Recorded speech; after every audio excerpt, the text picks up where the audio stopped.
All right, here we go. Problem 3-65. The price of a movie ticket averages $10.25 and is increasing by 3% per year. Use that information to complete parts A through C below. Problem A. What is the multiplier in this situation? Well, when we look at this, it's $10.25 is what we're starting at. And we're saying it's increasing by a percentage. So that means we're looking at some sort of growth that is not linear. It's not a constant change. It's increasing by a percentage. So when we increase by a percentage each year, we're looking at exponential growth. We're going to be looking at an exponential function. So what is an exponential function that we'd be thinking about here? It'd be the equation y equals a times b raised to the power of x here. Remember, our input is in the exponent. That's what helps us to have our exponential growth.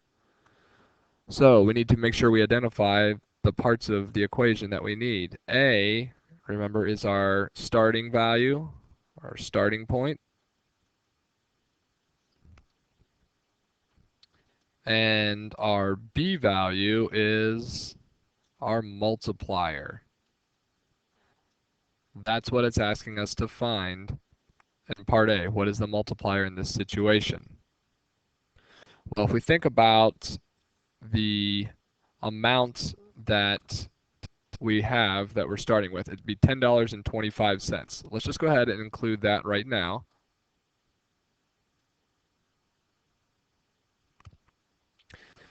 And if the cost was the same the next year, if it was $10.25 the following year and $10.25 the year after that, what number do I have to multiply $10.25 by to get 1025? What number here would I have to multiply it by to get 1025 again?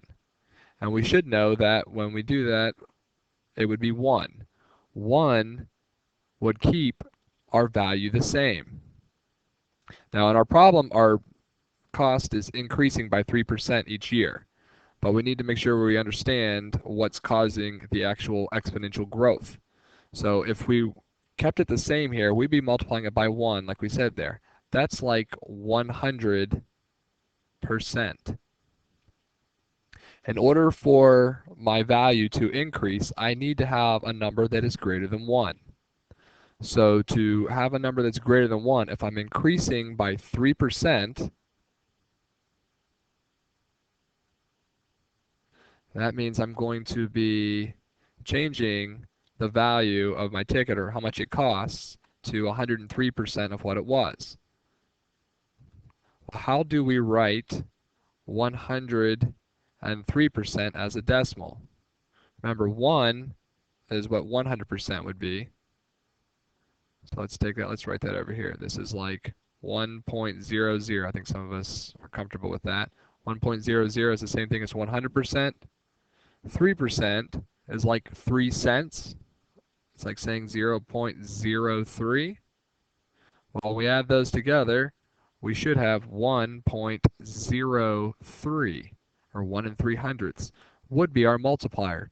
Since this number is greater than 1, when we multiply it times another number, it should increase.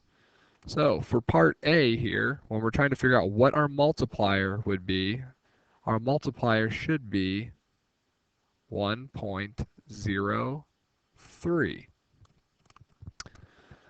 Now it says write a function that represents the cost of a movie ticket n years from now. Okay, so if we wanted to take it here, and let's actually use function notation instead of our y. Let's take it here. If I wanted to say my function, or my cost function, for n number of years, f of n here should equal our starting value, which is $10.25. And we're going to be multiplying that times 1.03 for however many years we look to go. So our cost function, f of n, should equal $10.25 times 1.03, however many n times we choose to do it there. So after n number of years. That would actually be our answer there for part B.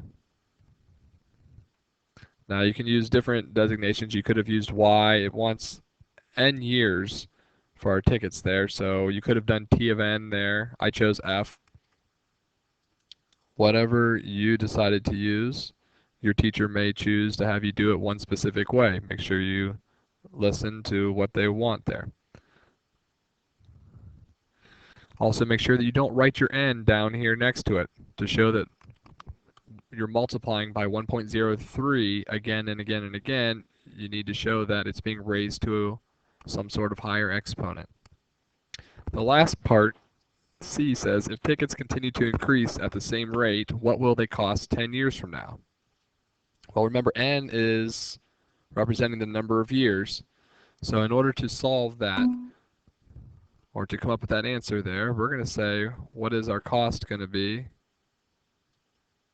10 years down the road? We're going to put in 10 for n. So we have $10.25 times 1.03 raised to the power of 10. And I don't have my graphing calculator on the computer right now, so I'm just going to go ahead and type it in on my own calculator. And when I do that, I get that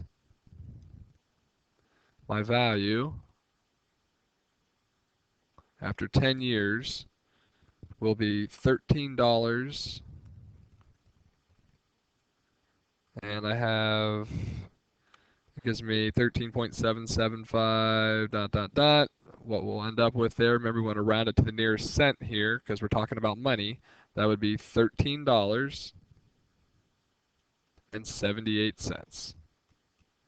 So the cost of a ticket will be $13.78 10 years from now. I hope this helps. If you have questions, as always, ask your teacher, go to Math Help, find somebody who knows math, ask them